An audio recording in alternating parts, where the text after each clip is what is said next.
Hi front, ഇന്ന് നമുക്ക് ഒരു ചക്കക്കുരു തോരൻ ഉണ്ടാക്കിയാലോ? അതെങ്ങനെയാണ് തയ്യാറാക്കുന്നതെന്ന് നോക്കാം. പോകാം റെസിപ്പിയിലേക്ക്. അതിനുവേണ്ടി ഞാൻ കുറച്ച് ചക്കക്കുരു ചെറുതായിട്ട് അരിഞ്ഞു വെച്ചിട്ടുണ്ട്. ഇത് അതിനാവശ്യത്തിലുള്ള തേങ്ങ ചിരകിയത്. അതിനുവേണ്ടി ഞാൻ ഒരു സവാള എടുത്തിട്ടുണ്ട്, 4 അല്ലി വെളുത്തുള്ളി എടുത്തിട്ടുണ്ട്, 3 പച്ചമുളക് എടുത്തിട്ടുണ്ട്, 5 വറ്റൽമുളക് എടുത്തിട്ടുണ്ട്. ഇത് നല്ല ഫൈനായിട്ടൊന്നും അരയണ്ട, നമ്മൾ തോരനൊക്കെ അരയ്ക്കത്തില്ലേ അതുപോലെ മതിയേ. എടുത്ത് വെച്ചിരിക്കുന്ന വെളുത്തുള്ളി ഇട്ട് കൊടുക്കുവാണേ. ഈ വറ്റൽമുളക് ഇത് ഞാൻ മുറിച്ചിട്ട് കൊടുക്കുകയാണ്. ഇതിലേക്ക് ഞാൻ ആവശ്യത്തിനുള്ള ഉപ്പും കൂടെ ചേർത്ത് കൊടുക്കുകയാണ്. 1/2 ടീസ്പൂൺ മഞ്ഞൾ പൊടി അതും കൂടെ ചേർത്ത് കൊടുക്കുകയാണ്. 1/4 ടീസ്പൂൺ ജീരകം, നല്ല ജീരകമാണ് എടുത്തിരിക്കുന്നത്. തേങ്ങ ഞാൻ ചെറുതായിട്ടൊന്ന് അരച്ചെടുത്തിട്ടുണ്ട്. ഇനി ഇതിലേക്ക് ഇട്ട് കൊടുക്കാമേ. ആദ്യം ഈ ചക്കക്കുരു ഒന്ന് വേവിച്ചെടുക്കാമേ. ഈ സവാളയും കൂടി ഇട്ട് കൊടുക്കുവാണ്. എടുത്ത് വെച്ചിങ്ങനെ പച്ചമുളക് ഇതും കൂടി ഇട്ട് കൊടുക്കുക. ഇതിൽ ഞാൻ കറിവേപ്പിലയും ഇട്ട് കൊടുത്തിട്ടുണ്ട്. ഇനി അരച്ച് വെച്ചിരിക്കുന്ന തേങ്ങ ഇതും കൂടെ ചേർത്ത് കൊടുക്കാം.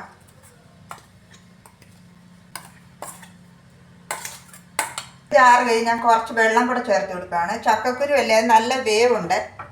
ഒന്ന് വേവിച്ചെടുക്കാമേ. ഞാൻ ഏറ്റവും കുറഞ്ഞ തീയിലാണ് ഇട്ടിരിക്കുന്നത്, അല്ലെങ്കിൽ തോരന് അടുക്കി പിടിക്കാനിടയുണ്ട്.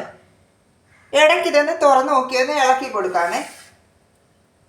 ഇനി ഇതൊന്ന് തുറന്ന് നോക്കിയൊന്ന് ഇളക്കി കൊടുക്കാമേ.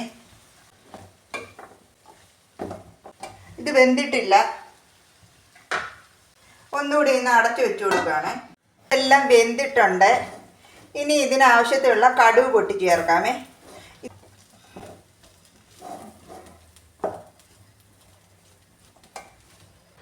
ഇതിലേക്ക് ആവശ്യത്തിനുള്ള വെളിച്ചെണ്ണ ഒഴിച്ചു കൊടുക്കുകയാണ്.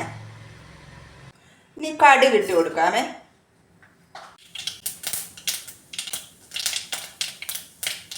എടുത്ത് വെച്ചിരിക്കുന്ന ഈ കറിവേപ്പിലയും ചെറിയുള്ളിയും വറ്റൽമുളകും കൂടി ഇട്ട് കൊടുക്കുകയാണ്.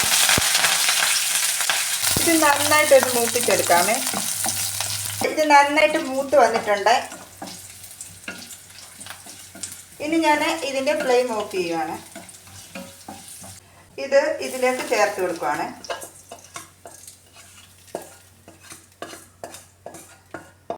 നന്നായിട്ടൊന്ന് മിക്സ് ചെയ്ത് കൊടുക്കാമേ. തോരന് ഞാൻ ഇതിലേക്ക് മാറ്റുകയാണ്.